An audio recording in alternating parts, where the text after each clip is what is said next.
Hello, everyone. How are you today? I hope you're doing great and ready to learn. Welcome back to the audio companion of Smart Listening, Mastering Practical English Listening. It is a pleasure to have you here again. If you've ever wanted to understand complex information or visualize something clearly, just by hearing it, you are in the right spot. Mastering descriptions and explanations is a vital step toward becoming a truly advanced listener. Let's keep pushing your boundaries. Today we are moving forward to Chapter 4, Mastering Descriptions and Explanations. In this chapter, we will listen to various informative segments and detailed descriptions. This will help you identify key facts and understand how specific topics are explained in English. Are you ready? Let's dive in. Mosque. A mosque is a holy place for Muslims where they gather to worship Allah. It is not only a building for prayer, but also a center for learning, teaching, and social interaction. For Muslims, the mosque is the heart of their spiritual life because it helps them feel closer to God. At the same time, it is also a social space where people meet, share ideas, and strengthen the bonds of friendship and brotherhood.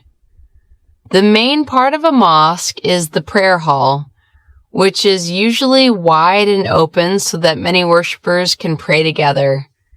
The floor is often covered with carpets, which make the hall comfortable and clean.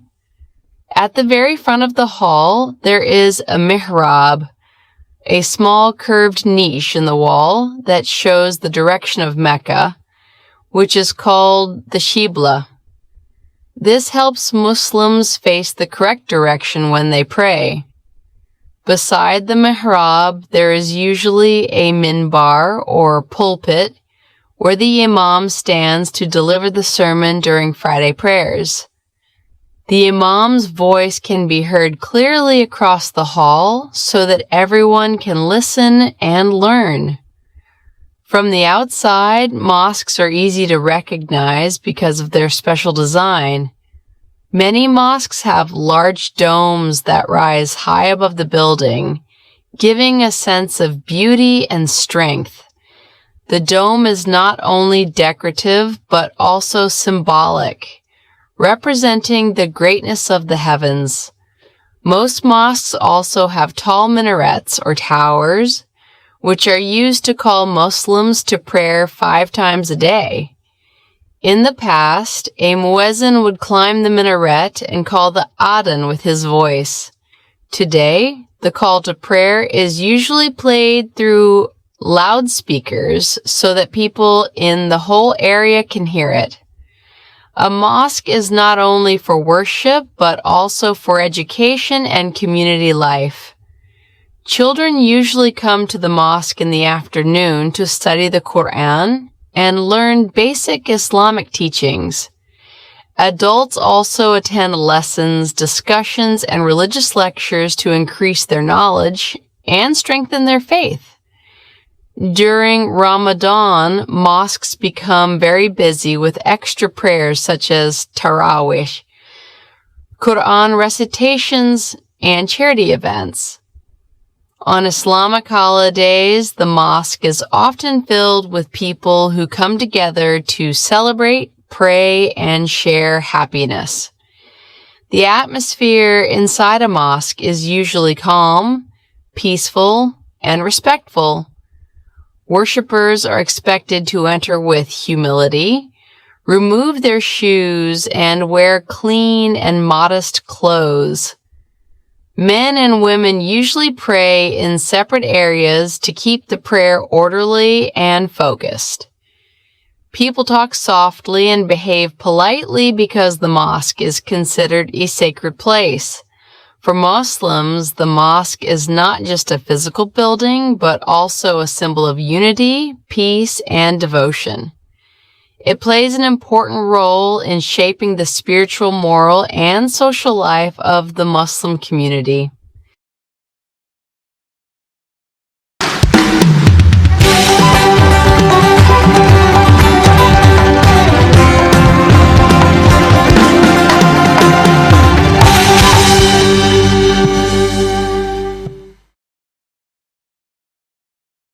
dormitory. A dormitory is an important part of a pesantren because it is the place where the students or santry live during their studies. The dormitory is usually located near the classrooms and the mosque, so students can easily move from one activity to another. It is more than just a building for sleeping because it shapes the daily lifestyle of the santry.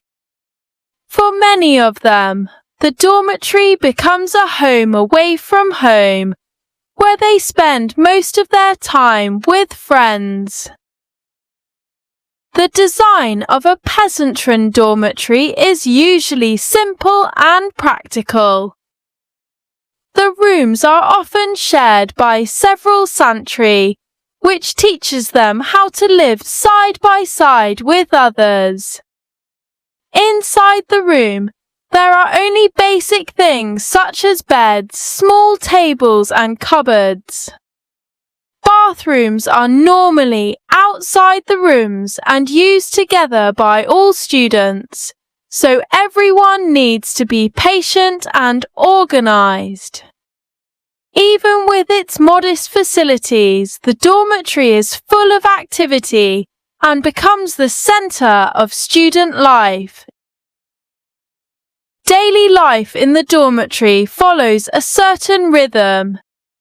Santry wake up early, prepare themselves, and then head to the mosque for prayers before starting their lessons. After studying, they return to the dormitory to rest, read or memorize Quran verses with their roommates. They are also responsible for cleaning their rooms, arranging their belongings, and keeping the dormitory tidy. Living in such conditions helps them practice responsibility and consideration for others. The dormitory also creates a strong sense of togetherness. Students spend time talking, sharing food, or helping each other with lessons. When someone feels homesick or tired, roommates are there to give comfort and support. In the evenings, the dormitory often becomes a lively place, filled with stories, laughter, and discussions. These shared experiences make the friendships inside the dormitory long-lasting and meaningful. In conclusion, a dormitory in a pesantren is not only a place to sleep, but also a place to learn life lessons. It teaches students about patience, sharing, and mutual respect, while also giving them unforgettable memories. Although the facilities are simple, the values and experiences gained from living in a dormitory are very valuable for the future of every santry,